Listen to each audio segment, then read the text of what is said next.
રાતની night shift હતી અને સીન એવો હતો કે ઓલો સુંદર દહીસર આવે છે ચેક નાકા પર અને જેઠાલાલને પૈસા લઈને બોલાવે છે કે બાપ જીજાજી પૈસા લઈ આવો.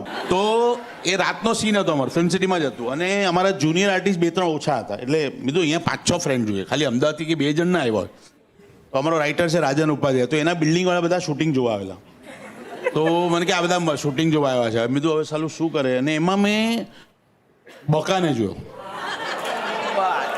મેં કીધું આ કોણ છે, તો કે અમારી બિલ્ડિંગમાં જ રહે છે. મેં કીધું એનું એક તો ચોરસ મોઢું,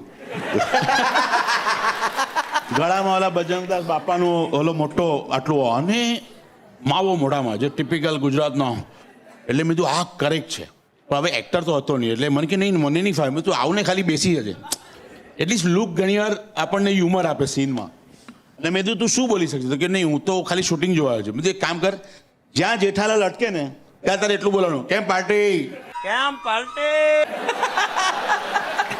અને એને ચાલુ કર્યું આજ સુધી જોડે એવરીવેર, કેમ પાર્ટી.